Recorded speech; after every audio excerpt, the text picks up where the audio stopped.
नमस्कार दोस्तों, नियम टेक्निकल क्लासेस की डेली टेस्ट सीरीज में सभी का स्वागत है। देखिए, रोज पहले की तरह टेस्ट के रूप में हम क्वेश्चनों को सोल्व कर रहे हैं। तो देखिए, आज का जो फर्स्ट क्वेश्चन रहेगा वो आपकी स्क्रीन पर रहेगा।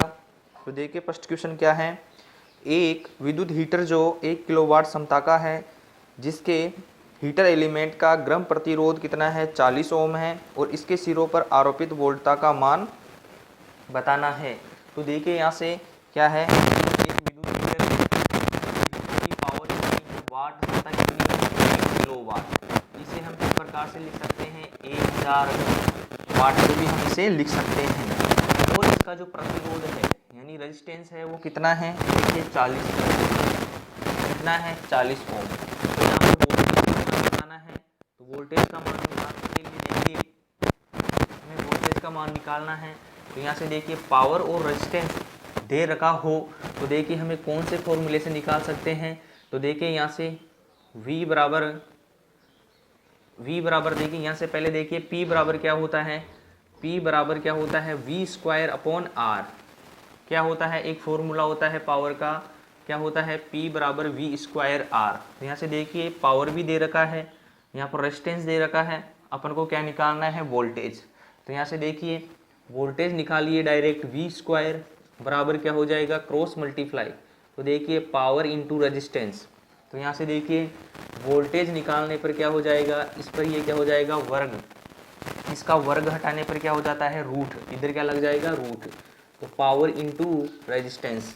तो यहाँ से देखिए वोल्टेज का मान जो होगा, यहाँ से देखिए पावर कितनी है, 1000। तो यहाँ से देखिए 1000 इंटू रेजिस्टेंस का मान कितना है, 40 ओम। तो यहाँ से देखिए 40 ओम रख लीजिए, कितना हो गया है। तो यहाँ से देखिए ये इसका मान कितना हुआ, 40,000। तो रूट में देखिए यहाँ से 40,000। तो देखिए 40,000 का इसका रूट हम सोल्व करेंगे। तो देखिए इसका मान कितना आएगा, 200 वोल्ट। कितना आएगा, 200 वोल्ट। तो ऑप्शन में देखिए कौन से ऑप्शन में है। तो देखिए 200 वोल्ट कौन से ऑप्शन में है, सी। कौन से ऑप्शन में होगा, सी ऑप्शन में।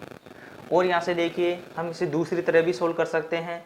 तो यहाँ से देखिए P बराबर क्या होता है, यहाँ पर देखिए P बराबर क्या होता है, V इंटू आई। क्या होता है, V इंटू आई। क्या होता है, P बराबर V इंटू आई। तो देखिए यहाँ से एक फॉर्मूला और आता है, P बराबर क्या होता है, I² R।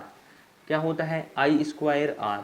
तो देखिए हम यहाँ से पहले किसका मान निकालेंगे। तो देखिए यहाँ से I का मान निकाल लेते हैं। तो देखिए I बराबर क्या होगा, I बराबर क्या होगा, P अपॉन R। ये क्या है, I²। तो यहाँ से देखिए I का मान अब जब निकालेंगे इसका क्या करना पड़ेगा, रूट में लेना पड़ेगा। तो देखिए यहाँ से I का मान निकालेंगे। तो देखिए पावर कितनी है, 1000 वाट। कितनी है, 1000 वाट। प्रतिरोध कितना है, 40। तो देखिए यहाँ से इसे जब हम काटेंगे तो देखिए कितने से कटेगा, 25 से। तो करंट का मान कितना होगा, √25। कितना होगा, √25। कितना हो गया, इसे डिवाइड करने पर देखिए कितना होगा, √25। तो यहाँ से देखिए रूट को हटाएंगे तो देखिए यहाँ से कितना आएगा, 5। करंट का मान कितना आया, 5 एम्पियर। कितना आया, 5 एम्पियर।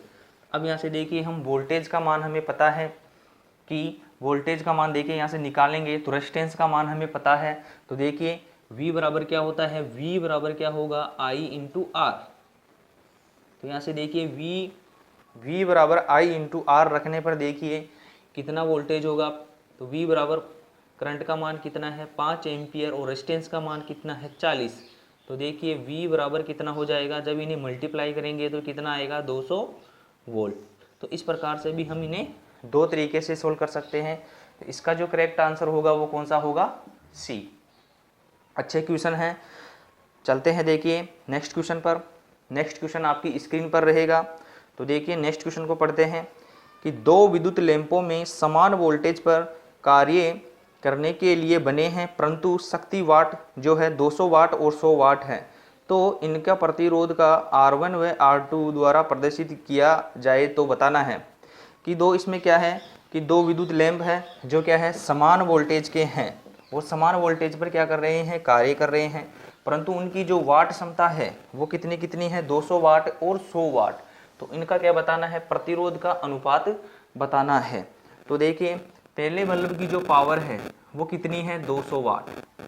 कितने वाट का है पहला बल्ब है उस कितने वाट का है, 200 वाट का। दूसरा बल्ब देखिए कितना वाट का है, 100 वाट का। तो यहाँ से एक चीज ध्यान रखें कि समान वाट यानी समान वोल्टेज पर देखिए इनमें क्या है, 200 वाट का, ये कितने वाट का है, 100 वाट का। तो देखिए यहाँ पर क्या होगा, तो एक चीज यहाँ से नोट करें कि कम वाट के बल्ब का, यहाँ से लिखिए कम वाट के बल्ब का प्रतिरोध, कम वाट के बल्ब का प्रतिरोध क्या होता है, अधिक होता है। क्या होता है, अधिक होता है, अधिक होता है। और यहां से देखिए अधिक वाट के बल्ब का, अधिक वाट के बल्ब का प्रतिरोध क्या होगा, कम होगा।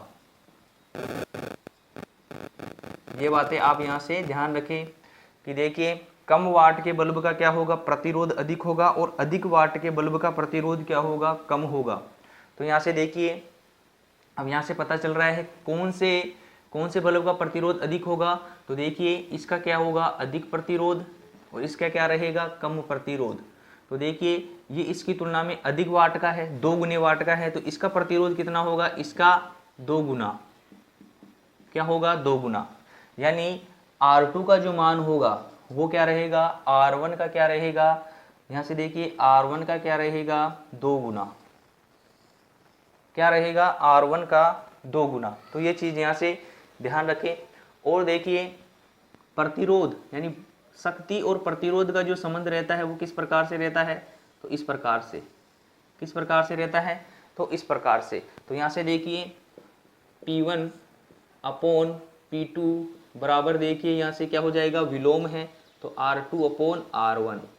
तो यहाँ से देखिए P1 वाट जो है वो कितनी है, 200 वाट। यहाँ से देखिए कितनी वाट का है, 200 वाट का। यहाँ से देखिए P2 कितने वाट का है, 100 वाट का। यहाँ से देखिए R2 और R1 में देखना है, तो देखिए यहाँ से R2 अपॉन R1।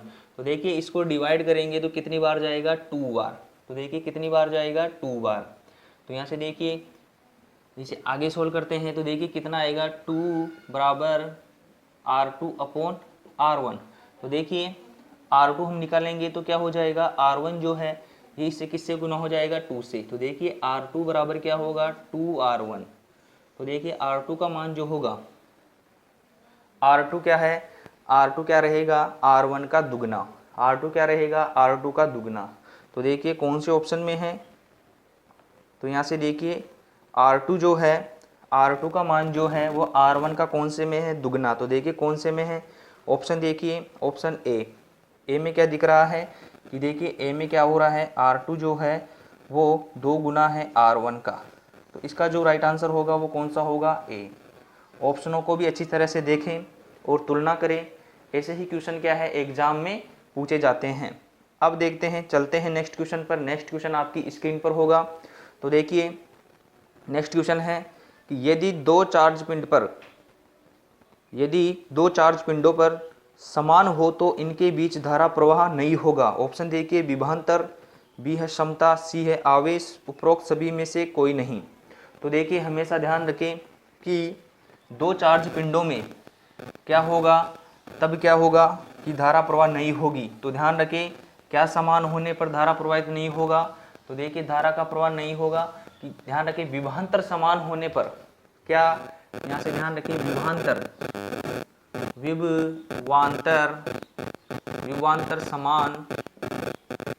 समान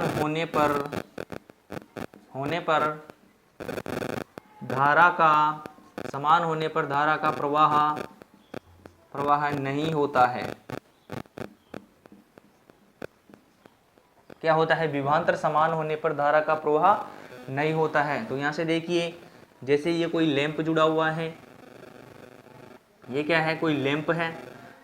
अब देखिए यहाँ से 220 वोल्ट ए बिंदु पर और बी बिंदु पर भी कितना है, 220 वोल्ट। तो क्या इसमें धारा फ्लो होगी? नहीं होगी। इसमें करंट फ्लो नहीं होगी तो ये लैंप नहीं जलेगा। तो ध्यान रखें इनमें दोनों बिंदुओं के मध्य विभव का अंतर होना आवश्यक है। तो देखिए यहाँ से इस प्रकार से देखिए समझने का प्रयास करिए। तो देखिए ए बिंदु और बी बिंदु, तो यदि इस पर 230 वोल्ट है और इस पर कितना है 0 वोल्ट, तो देखिए यहाँ पर क्या है विभव का अंतर हो रहा है 0, यानी इस पर ए बिंदु पर कितना विभव है 230, तो बी बिंदु पर कौन कितना होना चाहिए 0 विभव।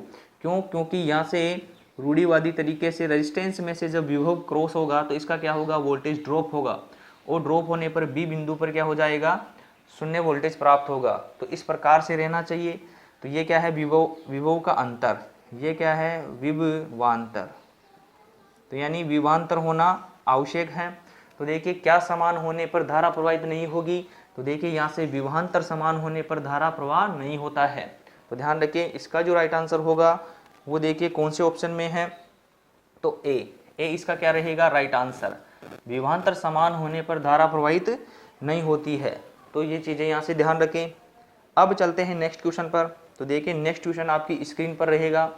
तो देखिए नेक्स्ट क्वेश्चन क्या है, संयोजन के लिए उपयोग होने वाली तारों में निम्न में से कौन सा पदार्थ सर्वोत्तम है। तो ये बताना है कि संयोजन के लिए यानी सोल्डरिंग के लिए उपयोग होने वाली सबसे अच्छा पदार्थ कौन सा है जिसे सोल्डरिंग आसानी से की जा सकती है, ये बताना है। तो ऑप्शन देखिए तांबा, मैग्नीन, कांस्टेंट या नाइक्रोम। तो देखिए सबसे आसान जो धातु होती है जिसे सोल्डर यानी सोल्डरिंग की जा सकती है तो वो कौन सा होगा तांबा। कौन सा होगा तांबा। तांबे की सोल्डरिंग करना क्या होता है सर्वोत्तम माना जाता है, और ये क्या रहता है आसानी से क्या हो जाता है सोल्डर हो जाता है। तो ये बताना है कि संयोजन का मतलब क्या है, इसे जोड़ना। क्या है जोड़ना। संयोजन का मतलब क्या है जोड़ना। तो जोड़ने की क्रिया जो होती है वो किससे होती है सोल्डर से। तो इस क्रिया को इसको बोलते हैं सोल्डरिंग। क्या बोलते हैं सोल्डरिंग। इसे बोला जाता है सोल्डरिंग। क्या बोलते हैं सोल्डरिंग। तो ध्यान रखें तो सबसे सर्वोत्तम जो सोल्डरिंग के लिए जो कौन सा पदार्थ होगा वो होगा तांबा। इसका जो राइट आंसर होगा वो कौन सा होगा ए। अब देखिए चलते हैं नेक्स्ट क्वेश्चन पर। नेक्स्ट क्वेश्चन आपकी स्क्रीन पर होगा। तो देखिए नेक्स्ट क्वेश्चन देखिए क्या है, पढ़िए। एक कार्बन प्रतिरोध पर पीला बैंगनी व नारंगी रजत रंग की पट्टी छपी है तो उसका प्रतिरोध का मान बताना है। तो यहाँ से देखिए पहले देखिए कौन सा कलर बैंड है, तो 4 क्या है इसमें कलर बैंड है। तो देखिए यहाँ से पहला जो बैंड है वो कौन से रंग का है पीले रंग का, पीला। यहाँ से देखिए दूसरा कौन सा है, दूसरा है बैंगनी। दूसरी पट्टी कौन सी है बैंगनी रंग की। थर्ड पट्टी देखिए कौन सी रंग की है नारंगी। और देखिए फोर्थ पट्टी जो है वो कौन से रंग की है रजत रंग की। तो यहाँ से देखिए पहली ये कौन सी पट्टी है फर्स्ट पट्टी, ये कौन सी पट्टी होगी सेकंड पट्टी, ये कौन सी है थर्ड, और ये कौन सी है इसकी फोर्थ पट्टी। तो ये देखिए ये किसके मान को दर्शाता है, ये देखिए ये इसके डिजिट के मान को दर्शाता है। 2 पट्टी इसके क्या दर्शाती है डिजिट के मान को दर्शाती है। सेकंड पट्टी जो होती है 10 के गुणक में दर्शाती है, और फोर्थ पट्टी जो होती है 10 की घात फोर्थ जो पट्टी होती है वो क्या दर्शाती है टॉलरेंस, जो क्या रहता है प्रतिशत में। तो यहाँ से देखिए पीले के लिए जो फर्स्ट मान रहेगा, फर्स्ट पट्टी का जो मान रहेगा, तो ध्यान रखिए पीले के लिए कितना रहता है रंग का मान 4 को किससे गुना किया जाता है 10 से, क्योंकि पहली पट्टी को क्या किया जाता है 10 से मल्टीप्लाई किया जाता है। इसका मान कितना होगा 40। और यहाँ से देखिए दूसरी पट्टी जो है बैंगनी, इसे क्या किया जाता है इसे प्लस किया जाता है। इसमें क्या रहता है दूसरी पट्टी का मान प्लस में रहता है। तो बैंगनी के लिए कितना मान है 7। तो देखिए इसमें क्या रह जाता है 7 को ऐड कर देते हैं। और यहाँ से देखिए तीसरी पट्टी क्या रहती है गुणक में 10 के गुणक में।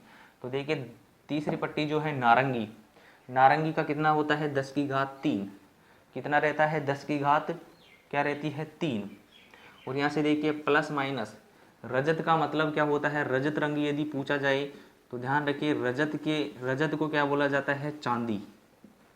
चांदनी, ये कौन सा रंग है? चांदनी रंग। इसका टॉलरेंस कितना रहता है? ±10%। तो ये भी ध्यान रखें। तो यहाँ से देखिए ±10%। अब यहाँ से देखिए इसे और सोल्व करिए, कितना होगा? ये हो गया है 47 × 10⁻³ ±10%। इस प्रकार से भी ऑप्शन में रह सकता है। और देखिए इसे इस प्रकार से भी लिखा जा सकता है 47 किलो ओम ±10%। तो देखिए ऑप्शन में कौन सा आंसर है? तो यहाँ से देखिए 47 किलो ओम ±10%। तो इसका जो राइट आंसर होगा वो कौन सा होगा? तो देखिए इसका जो राइट आंसर होगा वो कौन सा होगा? सी। सी क्या रहेगा? Right answer. तो देखिए अब चलते हैं नेक्स्ट क्वेश्चन पर। नेक्स्ट क्वेश्चन आपकी स्क्रीन पर रहेगा। तो देखिए नेक्स्ट क्वेश्चन जो है वो क्या है? एक विद्युत लैंप का फिलामेंट बना होता है। तो ये बताना है कि जो विद्युत लैंप जो होते हैं उनका जो फिलामेंट बना रहता है वह किसका बना हुआ रहता है? ऑप्शन देखिए निकल, टंगस्टन, स्टील व तांबा। तो देखिए किसका बना हुआ रहेगा? तो ध्यान रखिए लैंप का फिलामेंट किसका बना हुआ रहता है? तो ध्यान रखिए टंगस्टन का। किसका रहता है? टंगस्टन का। और यहाँ से देखिए हीटर का फिलामेंट पूछा जाए तो देखिए हीटर का फिलामेंट पूछा जाए तो किसका बना होता है? नाइक्रोम का। और देखिए यहाँ से एग्जाम में क्वेश्चन यहाँ से पूछ लेता है गलनांक से। तो इनका ये गलनांक भी ध्यान रखें। तो देखिए टंगस्टन का गलनांक कितना होता है? तो ध्यान रखिए 3380 डिग्री सेंटीग्रेड। कितना रहता है? 3380। यहाँ से देखिए हीटर का जो फिलामेंट रहता है उसका जो टेम्परेचर पूछा जाए यानी उसका जो गलनांक पूछा जाए यानी गलनांक बिंदु, यहाँ से देखिए गलनांक पूछा जाए, इसका जो गलनांक जो रहता है इसका जो गलनांक कितना रहता है? 1400 डिग्री। नाइक्रोम का कितना रहता है? 1400 डिग्री सेंटीग्रेड।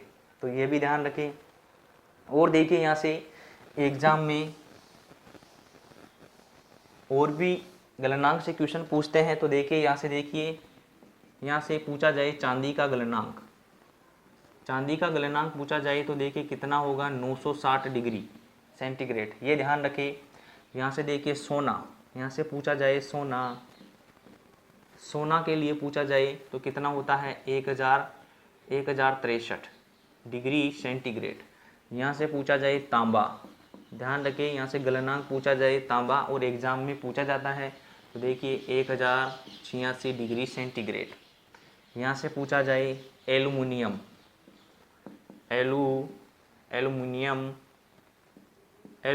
के लिए देखिए कितना होता है? 657 डिग्री सेंटीग्रेड। यहाँ से देखिए एग्जाम में पूछा गया है कार्बन का। तो कार्बन का कितना होता है? तो देखिए कार्बन का गलनांक कितना होता है? तो देखिए 3800। कितना रहता है? 3800 डिग्री सेंटीग्रेड। और यहाँ से देखिए यहाँ से पूछा जाए पारा, ये UPPCL TG2 के एग्ज़ाम में यहाँ से पूछा गया। पारा का जो गलनांक होता है वो कितना होता है? 263 डिग्री सेंटीग्रेड। ये ध्यान रखें। सीसा का पूछा जाए, यहाँ से देखिए सीसा का पूछा जाए 327 डिग्री सेंटीग्रेड। यहाँ से ध्यान रखें। और देखिए नाइक्रोम का हमने देखा, नाइक्रोम का कितना होता है? नाइक्रोम का पूछा जाए तो कितना होता है? 1400 डिग्री सेंटीग्रेड। यहाँ से ये ध्यान रखें। यहाँ से पूछा जाए निकिल का कितना होता है? तो ध्यान रखें कितना होता है? 1380 डिग्री सेंटीग्रेड। यहाँ से पूछा जाए टंगस्टन, यहाँ से देखिए टंगस्टन का पूछा जाए 3380 डिग्री सेंटीग्रेड। ये तापमान आप एक एग्जाम की दृष्टि से ये तापमान के जो गलनांक जो है इनके जो गलनांक हैं, इनके गलनांक जो है गलनांक के मान भी एग्जाम में पूछा जाता है। तो इनके मान आप याद कर सकते हैं। अब देखिए अब चलते हैं नेक्स्ट क्वेश्चन पर। नेक्स्ट क्वेश्चन आपकी स्क्रीन पर रहेगा। तो देखिए नेक्स्ट क्वेश्चन क्या है? एक हीटर के एलिमेंट की नाइक्रोम तार का प्रतिरोध जो है वो कितना है, 2 ओम प्रति मीटर है। 1 किलोवाट 200 वोल्ट क्षमता के हीटर एलिमेंट बनाने के लिए आवश्यक तार की लंबाई बताना है। कि यहाँ से देखिए अच्छा क्वेश्चन है, इसी प्रकार से एग्जाम में क्वेश्चन पूछे जाते हैं। तो देखिए यहाँ पर क्या दे रखा है, यहाँ से देखेंगे नाइक्रोम तार का जो प्रतिरोध है यानी इसका जो रेजिस्टेंस है वो कितना दे रखा है। तो देखिए रेजिस्टेंस का मान कितना है, 2 ओम प्रति क्या है मीटर, 2 ओम प्रति मीटर है। यहाँ से इस हीटर की जो वाट क्षमता है, पावर जो है वो क्या है, किलोवाट। किलोवाट क्या है, 1 किलोवाट, यानी 1 किलोवाट की इसकी क्या है पावर है। और यहाँ से देखिए वोल्टेज क्षमता कितनी है, 200 वोल्ट। तो देखिए 1 किलोवाट को हम इस प्रकार से 1000 वाट भी हम इसे लिख सकते हैं। अब यहाँ से देखिए हमें बताना है इस प्रश्न में तार की जो होगी लंबाई, यानी लंबाई बताना है, यानी आवश्यक तार की लंबाई कितनी होगी। तो देखिए इतने वाट का इतने वोल्टेज के लिए यदि हम कोई नाइक्रोम तार का हम क्या बना रहे हैं, कोई एलिमेंट बना रहे हैं और उसमें एक शर्त रखी है कि 2 ओम प्रति मीटर होना चाहिए। तो देखिए कितना होना चाहिए, 2 ओम प्रति मीटर। तो यहाँ से देखिए 1 मीटर में देखिए कितना ओम होगा, 2 ओम होना चाहिए। तो यहाँ से देखेंगे कि 2 ओम में यानी 1 ओम में कितना मीटर होगा। तो देखिए यहाँ से हो जाएगा हाफ। तो देखिए अब यहाँ से हम इसे सोल्व करेंगे। तो देखिए सोल्व करने पर देखिए हम पहले इसे क्या निकालेंगे, रेजिस्टेंस। तो रेजिस्टेंस देखिए यहाँ से फॉर्मूला होता है P बराबर क्या होता है, V स्क्वायर अपॉन R। क्या होता है, P बराबर V स्क्वायर अपॉन R। तो यहाँ से देखिए रेजिस्टेंस निकालेंगे। तो देखिए क्या होगा, V स्क्वायर क्या होगा, रेजिस्टेंस निकालने पर देखिए क्या होगा, V स्क्वायर अपॉन P। तो यहाँ से देखिए R बराबर वोल्टेज को देखिए V स्क्वायर यानी 200 इंटू 200। यहाँ से देखिए पावर कितनी है, 1000 वाट। तो देखिए यहाँ से 2 जीरो से 2 जीरो कैंसिल और यहाँ से 1 जीरो से 1 जीरो कैंसिल। तो 20 दूना देखिए कितना ओम हो गया है, 40 ओम। कितना हुआ है, 40 ओम। कितना हुआ है, 40 ओम। तो यहाँ से देखिए 2 ओम में क्या होता है, 1 मीटर। यदि 1 ओम में देखा जाए तो 1 ओम में कितना होगा, 1/2 मीटर यानी 0.5 मीटर। 1 ओम की वैल्यू क्या रहेगी, 0.5 मीटर। अब देखिए यहाँ से R बराबर 40 को यहाँ से 0.5 से हम क्या करेंगे, गुना करेंगे। तो देखिए कितना रहेगा, कितना आंसर आएगा, 20 मीटर। इसका जो राइट आंसर होगा वो क्या रहेगा, 20 मीटर। कितना रहेगा, 20 मीटर। तो ध्यान रखें। अब देखिए अब चलते हैं नेक्स्ट क्वेश्चन पर। थोड़ा सा लाइटिंग की प्रॉब्लम है। तो देखिए नेक्स्ट क्वेश्चन आपकी स्क्रीन पर रहेगा जो आपको आसानी से बोर्ड पर दिखेगा। तो देखिए एक परिपथ में 1 वोल्ट प्रदान करने के लिए 1 माइक्रो एम्पियर धारा प्रवाहित होती है तो परिपथ की चालकता होगी। तो यहाँ से बताना है परिपथ की चालकता। तो यहाँ से देखिए 1 वोल्ट प्रदान करने के लिए क्या है, 1 माइक्रो एम्पियर धारा क्या हो रही है, प्रवाहित हो रही है। तो परिपथ की चालकता क्या बताना है, चालकता।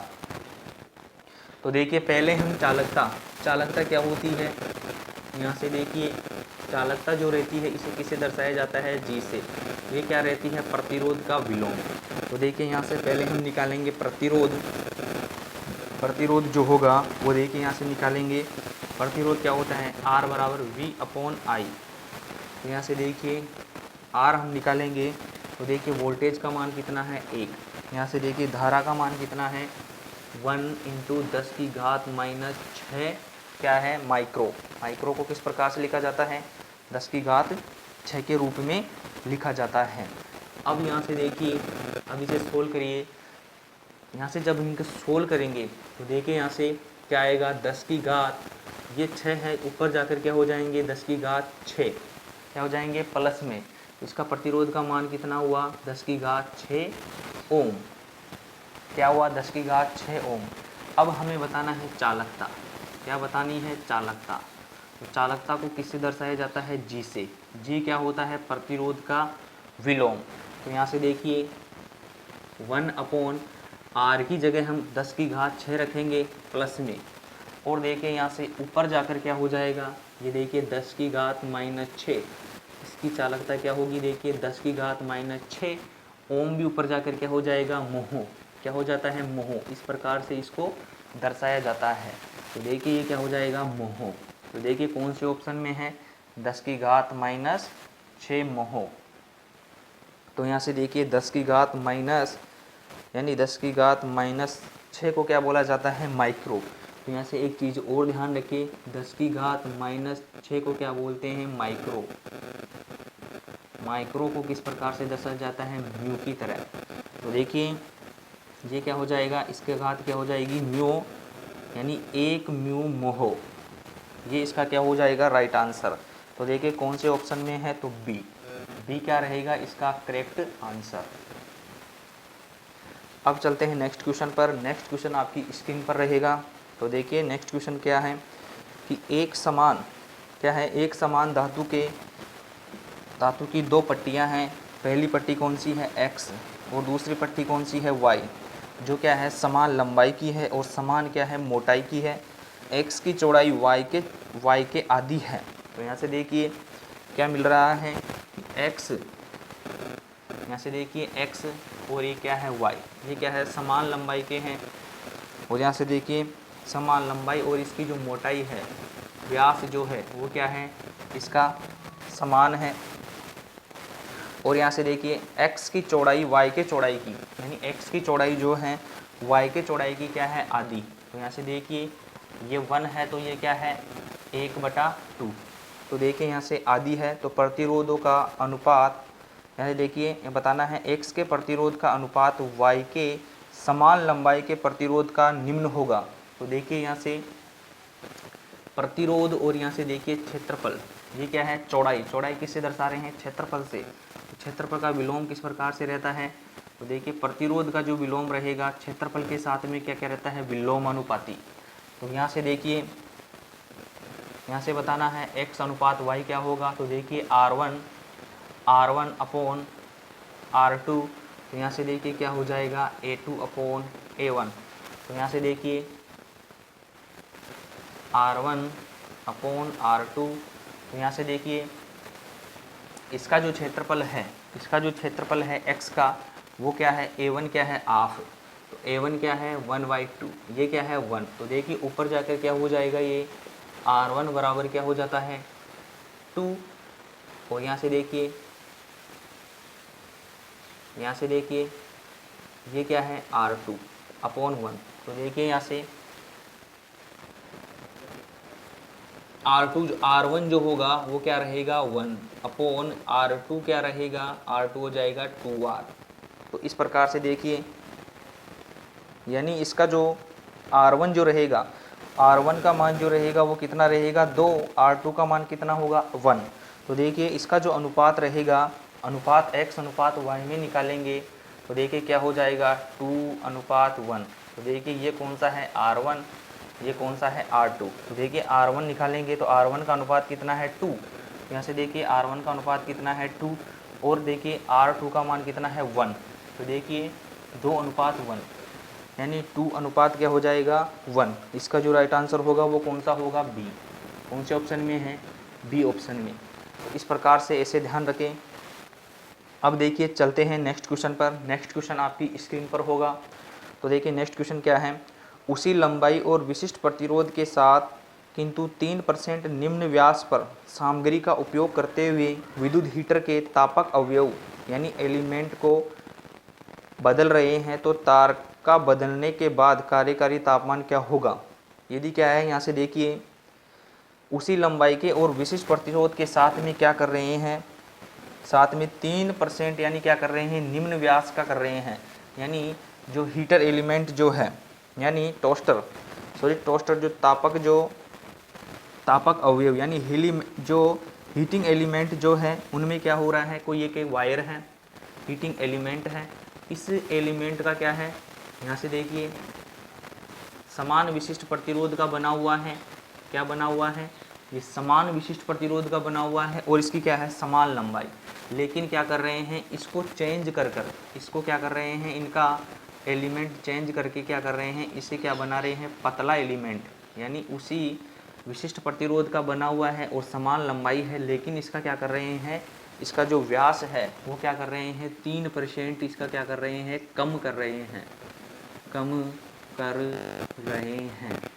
तो देखिए प्रतिरोध और व्यास में क्या संबंध रहता है, तो यहाँ से देखिए प्रतिरोध और व्यास का जो संबंध रहता है वो इस प्रकार से रहता है। तो R समानुपाती 1/d रहता है। तो यहाँ से देखिए व्यास को कम करने पर, व्यास को क्या कर रहे हैं, घटा रहे हैं, तो प्रतिरोध क्या होगा, इसका बढ़ेगा। तो देखिए यहाँ से 3% घटाने पर क्या होगा, यहाँ से प्रतिरोध जो होगा 3% से क्या होगा, अधिक बढ़ेगा। तो यहाँ से ध्यान रखें कि प्रतिरोध 3% से क्या होगा, अधिक बढ़ेगा। क्या होगा, इस प्रकार करने से क्या होगा कि इसका प्रतिरोध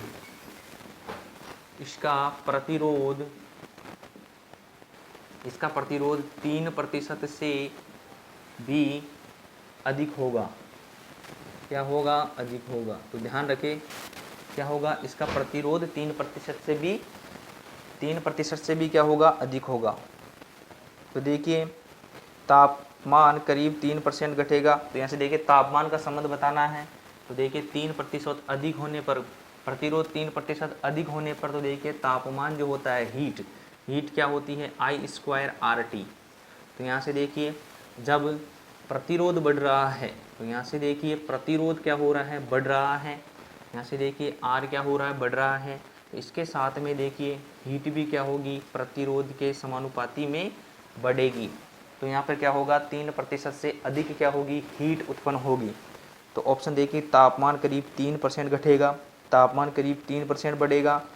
बी है तापमान समान होगा, डी है तापमान 3% से अधिक बढ़ेगा। तो ये ध्यान रखिए 3% से क्या होगा, अधिक बढ़ेगा, क्योंकि यहाँ पर देखिए धारा भी क्या होती है, इसके साथ में परिवर्तित होती है। तो ये किस में रहती है, स्क्वायर में। तो देखिए उसमें जो मान होगा तापमान का वो क्या होगा, 3% से अधिक होगा।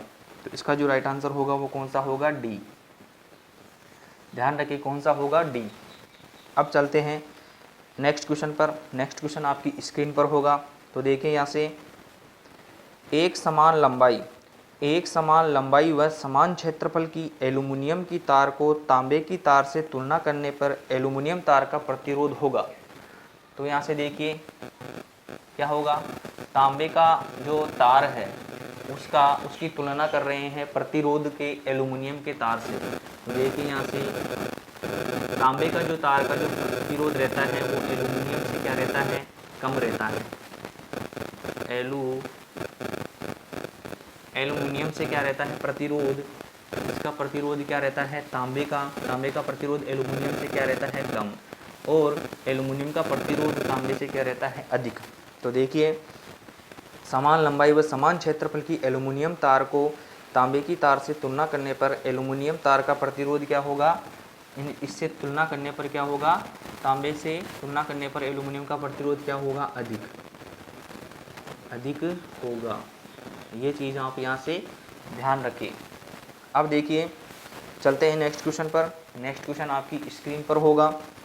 तो देखिए नेक्स्ट क्वेश्चन क्या है, यदि एक धातु की तार का व्यास दुगना कर दिया जाए और लंबाई निश्चित रखी जाए तो इसका प्रतिरोध होगा।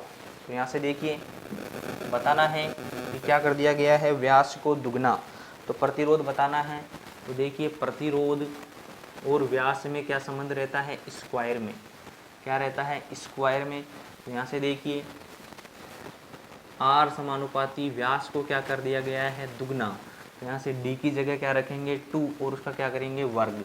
तो यहाँ से देखिए प्रतिरोध जो होगा वो क्या रहेगा, 1/4 हो जाएगा।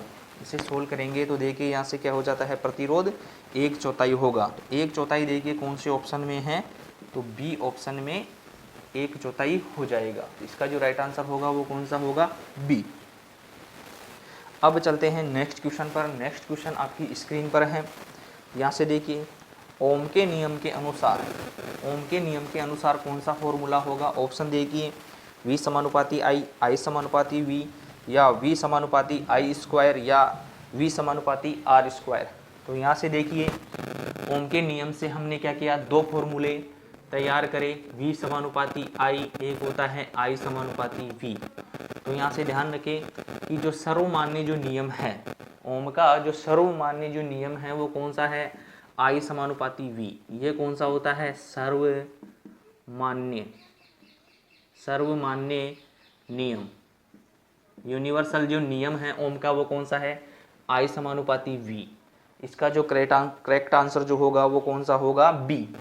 बी क्या होगा? Correct answer. तो ध्यान रखिए I समानुपाती V इसका क्या होगा? Right answer. अब देखिए आज के जो अंतिम क्वेश्चन थे वो समाप्त हो गए हैं। तो इसी प्रकार से हम रोज क्या करेंगे, एक क्वेश्चन के रूप में, टेस्ट के रूप में क्वेश्चनों को क्या करेंगे? सोल्व करेंगे।